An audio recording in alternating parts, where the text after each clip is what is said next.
Continue to read with Lamentations chapter 2.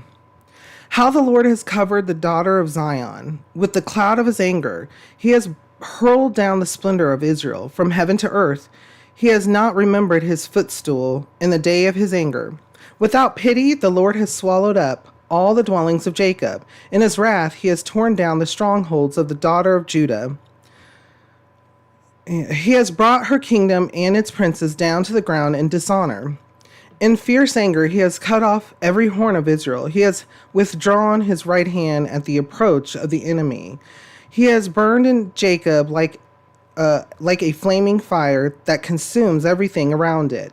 Like an enemy, he has strung his bow. His right hand is ready. Like a foe, he has slain all who were pleasing to the eye. He has poured out his wrath like fire on the tent of the daughter of Zion. The Lord is like an enemy. He has swallowed up Israel. He has swallowed up all her palaces and destroyed her strongholds. He has multiplied mourning and lamentation for the daughter of Judah. He has laid waste his dwelling like a garden. He has destroyed his place of meeting. The Lord has made Zion forget her appointed feasts and her Sabbaths. In his fierce anger, he has spurned both king and priests. The Lord has rejected his altar and abandoned his sanctuary. He has handed over to the enemy the walls of her palaces. They have raised a shout in the house of the Lord, as on the day of an appointed feast. The Lord determined to tear down the wall around the daughter of Zion. He stretched out a measuring line and did not withhold his hand from destroying. He made ramparts and walls lament. Together they wasted away. Her gates have sunk into the ground. Their bars he has broken and destroyed. Her king and her princes are exiled among the nations. The law is no more, and her prophets no longer find vision from the Lord. The elders of the daughter of Zion sit on the ground in silence. They have sprinkled dust on their heads and put on sackcloth. The young women of Jerusalem have bowed their heads to the ground. My eyes fall from weeping. I am in torment within. My heart is poured out on the ground because my people are destroyed, because children and infants faint in the streets of the city. They say to their mothers, "Where is bread and wine?" As they faint like wounded men in the streets of the city, as their lives ebb away in their mothers' arms. What can I say for you? With what can I compare you, O daughter of Jerusalem? To what can I liken you, that I may comfort you, O virgin daughter of Zion? Your wound is as deep as the sea. Who can heal you? The visions of your prophets were false and worthless. They did not expose your sin to ward off your captivity. The oracles they gave you were false and misleading. All who pass your way clap their hands at you. They scoff and shake their heads at the daughter of Jerusalem. Is this the city that was called the perfection of beauty, the joy of the whole earth? All your enemies open their mouths wide against you. They scoff and gnash their teeth and say, "We have swallowed her up. This is the day we have waited for. We have lived to see it." The Lord has done what he planned. He has fulfilled his word, which he decreed long ago. He has overthrown you without pity. He has let the enemy gloat over you. He has exalted the horn of your foes. The hearts of the people cry out to the Lord. O wall of the daughter of Zion, let your tears flow like a river day and night. Give yourself no relief, your eyes no rest. Arise, cry out in the night, as the watches of the night begin.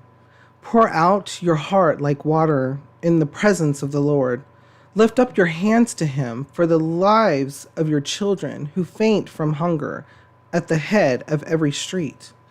Look, O Lord, and consider, whom have you ever treated like this?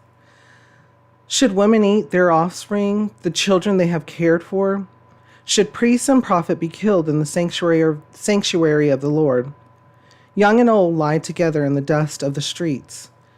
My young men and maidens have fallen by the sword. You have slain them in the day of your anger, and you have slaughtered them without pity. As you summon to a feast day, so you summoned against me terrors on every side. In the day of the Lord's anger, no one escaped or survived. Those I cared for and reared, my enemy has destroyed. There is a lot here.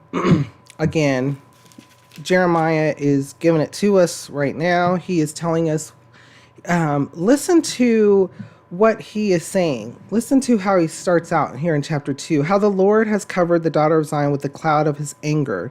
He has hurled down the splendor of Israel from heaven to earth.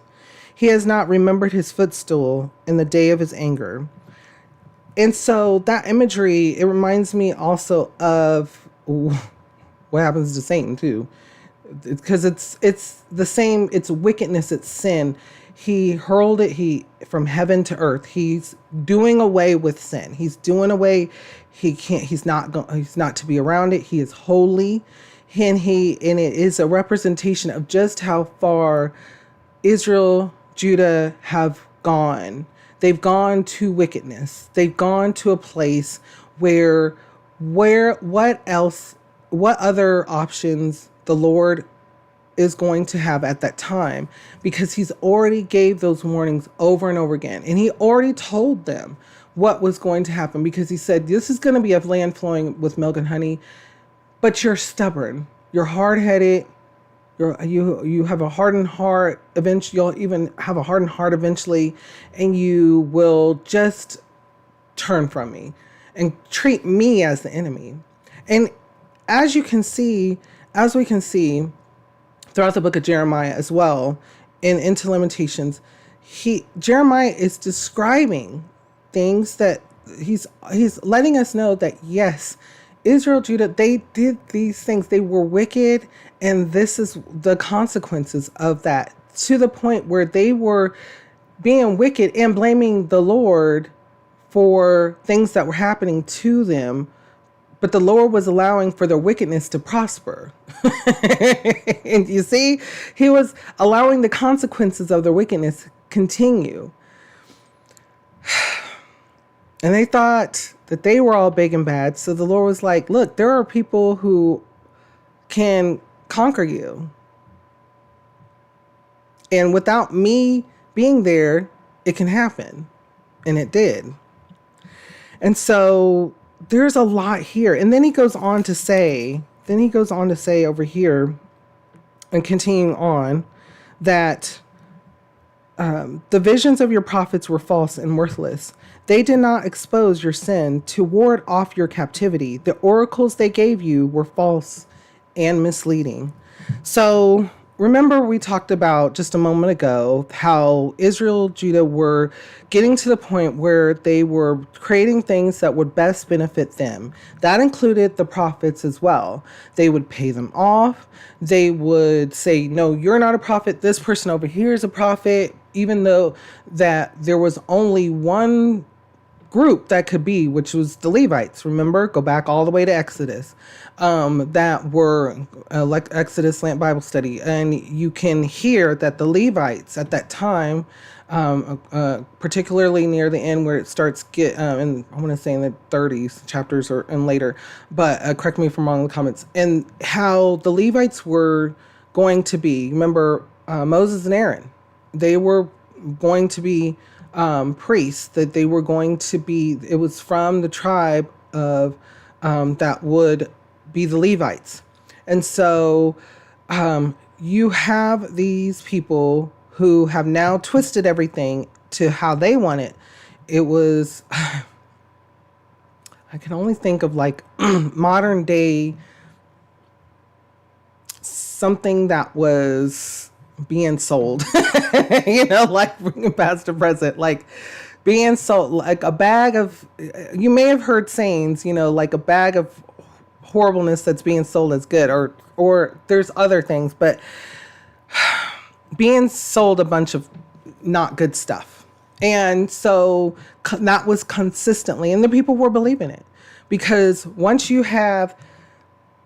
start thinking of a lie, once you start trying to gain this lie and make it a control, being able to feel like you're having some type of control, the lie slowly becomes a truth to people.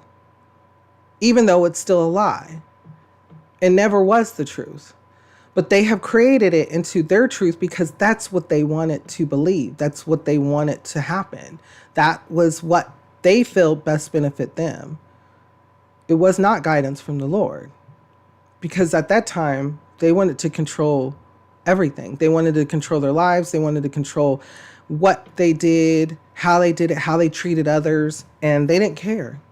They didn't care of the consequences. They didn't care. They didn't want to hold themselves responsible. It was someone else's fault. I can pay for it. I can prove it, pay for it. And so Jeremiah is giving us a lot here. A lot. And when we can think about this bringing past to present, we can see that there are many examples that Jeremiah is given to us, letting us know that these feelings that we have as well, when we're going through these tough times, or when we're seeing bad choices, bad decisions being made, and how it affects others around us, if not ourselves. How it constantly brings hurt and turmoil. Another point is that we have here today. There's a lot that we can compare this to today. A lot. When groups of people set out to do things to benefit themselves that can come to a cost of others, and then there becomes an echo chamber of this truth that's a lie that hurts others, but they feel it's beneficial to them. And then when it's no longer beneficial to them because they've made these decisions, then it's mass devastation and there's consequences. And there's hurt, pain, and grief. Why did this happen to me? It couldn't have happened to me. It wasn't supposed to happen to me. It was supposed to happen to them. Have you heard that? Have you seen that? Have you witnessed it? Have you said it?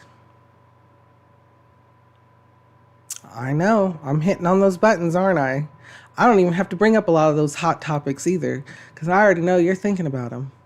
Before we go on, what kind of thoughts or feelings come to your mind when we read over this? How does it make you feel, and what does it make you think?